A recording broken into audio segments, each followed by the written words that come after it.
Hi മക്കളെ, ഫൈസൽ സാറാണ്.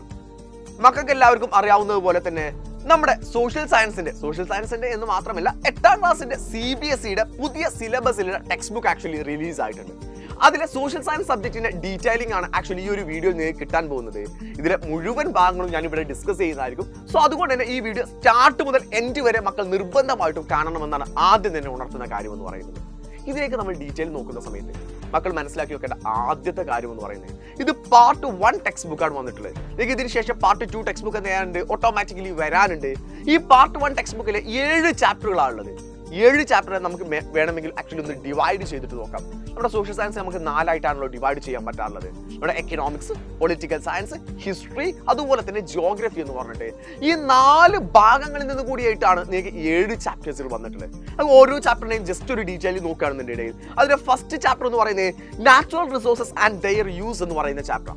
ഈ ചാപ്റ്റർ ശരിക്കും പ്യുവർ ആയിട്ട് തന്നെ ജിയോഗ്രഫിയുടെ ഭാഗമായിട്ടുള്ള ചാപ്റ്റർ ആണ്.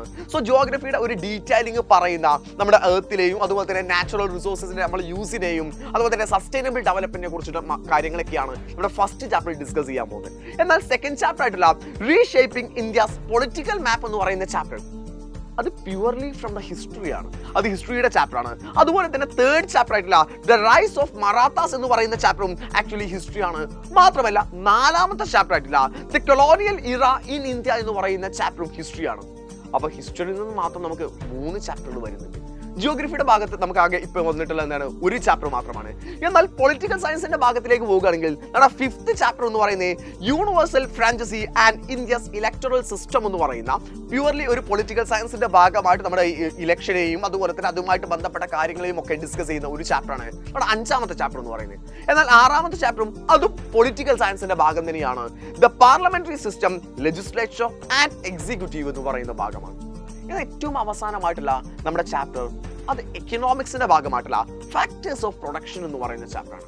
അപ്പൊ നമുക്കൊരു ഒരു കംപ്ലീറ്റ് ആയിട്ട് ഒരു ഡീറ്റെയിലിംഗ് നമ്മൾ നോക്കുകയാണെന്നുണ്ടെങ്കിൽ നമുക്ക് മനസ്സിലാക്കി വെക്കാൻ പറ്റുന്ന കാര്യം എന്ന് പറഞ്ഞാൽ ഈ പ്രാവശ്യത്തെ പാർട്ട് 1 ടെക്സ്റ്റ് ബുക്കിൽ ഏറ്റവും കൂടുതൽ ചാപ്റ്റേഴ്സുകൾ വരുന്നത് ഹിസ്റ്ററിയിൽ നിന്നാണ്. ഹിസ്റ്ററിയിൽ നിന്ന് 3 ചാപ്റ്റേഴ്സുകൾ വരുന്നുണ്ട്. ജിയോഗ്രഫിയിൽ നിന്ന് 1 ചാപ്റ്ററും അതുപോലെ തന്നെ എക്കണോമിക്സിൽ നിന്ന് 1 ചാപ്റ്ററും അതേസമയം പൊളിറ്റിക്കൽ സയൻസ് 2 ചാപ്റ്ററുമായിട്ടാണ് വരുന്നത്. ഇതിന്റെ ഒരു ഡീറ്റെയിൽ നമ്മൾ പറയുകയാണെന്നുണ്ടെങ്കിൽ ചാപ്റ്റേഴ്സിലെല്ലാം അത്യാവശ്യം നന്നായിട്ട് കോണ്ടന്റ് ഒക്കെ കയറിയിട്ടുണ്ട്. അതുകൊണ്ടാണ് ആ കോണ്ടന്റുകൾ നിങ്ങൾ പഠിക്കാൻ വേണ്ടിയിട്ടായിരുന്നു നിങ്ങൾക്ക് എല്ലാവർക്കും ആദ്യം തന്നെ ബ്രിഡ്ജ് കോഴ്സ് NCERT പബ്ലിഷ് ചെയ്തത്. ആ ഒരു ബ്രിഡ്ജ് കോഴ്സ് പഠിച്ചിട്ടുള്ള മക്കൾ കാണുന്നുണ്ടെങ്കിൽ ഒന്നും കൂടെ ഈസി ആയിട്ട് ഈ കാര്യങ്ങളെല്ലാം ക്യാപ്ചർ ചെയ്യാൻ പറ്റുന്നതാണ്. നമ്മുടെ യോദ്ധ ബാച്ചിലൊക്കെ ബ്രിഡ്ജ് കോഴ്സ് ഒക്കെ അടിപൊളിയായിട്ട് നമ്മൾ അവിടെ സെറ്റാക്കി തന്നായിരുന്നു. മക്കളെ, നിങ്ങൾ പേടിക്കൊന്നും വേണ്ട. നിങ്ങൾ ഇപ്പം പഠിക്കാൻ ഡിസൈഡ് ചെയ്യുന്നുണ്ടെങ്കിൽ, കൃത്യമായിട്ട് നിങ്ങൾ മനസ്സിലാക്കാൻ വേണ്ടി ആഗ്രഹിക്കുന്നുണ്ടെങ്കിൽ നിങ്ങൾ ഏറ്റവും നല്ല ഓഫറോട് കൂടിയ സമയമാണ് ഈ ഒരു സമയം എന്ന് പറയുന്നത്. യോദ്ധ ബാച്ചിലേക്ക് ജോയിൻ ചെയ്യാത്ത ഏതെങ്കിലും മക്കൾ ഈ വീഡിയോ കാണുന്നുണ്ടെങ്കിൽ അവർ നിർബന്ധമായിട്ടും താഴെ കാണുന്ന നമ്പറിലേക്ക് വിളിച്ചിട്ട് ഇമ്മീഡിയറ്റ് ആയിട്ട് ജോയിൻ ചെയ്യുക. ഈ ഒരു സമയം എന്ന് പറയുന്നത് നിങ്ങൾക്ക് ഇതിലേക്ക് ജോയിൻ ചെയ്യാൻ പറ്റിയ ഏറ്റവും ബെസ്റ്റ് സമയമാണ്. നമ്മുടെ ഇൻഡിപെൻഡൻസ് ഡേ ആണല്ലോ ഓഗസ്റ്റ് 15 വരുന്നത്. അതിനോടനുബന്ധിച്ചിട്ട് നമ്മുടെ ഓഗസ്റ്റ് 15 ഇൻഡിപെൻഡൻസ് ഡേയോടനുബന്ധിച്ചിട്ടുള്ള കൂപ്പൺ കോഡ് റെഡീം ചെയ്തുകൊണ്ട് നിങ്ങൾക്ക് ഓഫറോട് കൂടെ യോദ്ധ ബാച്ചിലേക്ക് വേഗം തന്നെ ജോയിൻ ചെയ്യാം. ഈ ഒരു വർഷത്തെ കംപ്ലീറ്റ് ആയിട്ടുള്ള കോഴ്സ് ആയിരിക്കും അവിടെ നിങ്ങൾക്ക് കിട്ടുക.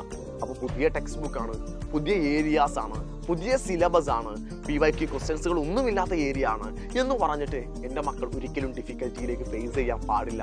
നിങ്ങൾ മനസ്സിലാക്കി വെക്കുക, ഈ ചാപ്റ്റേഴ്സുകൾ നിങ്ങൾ പഠിച്ചാൽ മാത്രമേ നിങ്ങൾക്ക് 9th ബെസ്റ്റായിട്ട് പ്രിപ്പയർ ചെയ്യാൻ പറ്റുള്ളൂ. അവിടെ നിന്ന് മാത്രമേ നിങ്ങൾക്ക് 10th ബെസ്റ്റ് ആയിട്ട് പ്രിപ്പയർ ചെയ്യാൻ പറ്റുള്ളൂ. സോ അവിടേക്കൊക്കെ ഉള്ള നമ്മുടെ ഒരു ബേസ് ആണ് നമ്മുടെ 8th എന്ന് പറയുന്നത്. അത് നമ്മൾ കൃത്യമായിട്ട് ഐഡന്റിഫൈ ചെയ്തേക്കണം. കൃത്യമായിട്ട് അതിലെ കോൺസെപ്റ്റുകൾ നിങ്ങൾ കൃത്യമായിട്ട് പഠിച്ചിരിക്കണം. സോ യോദ്ധ ബാച്ചിലേക്ക് ജോയിൻ ചെയ്യാത്ത മക്കളെല്ലാവരും ഇമ്മീഡിയറ്റ് ആയിട്ട് തന്നെ ജോയിൻ ചെയ്യുക. ബാക്കിയൊക്കെ നമുക്ക് അവിടെ സംസാരിക്കാം.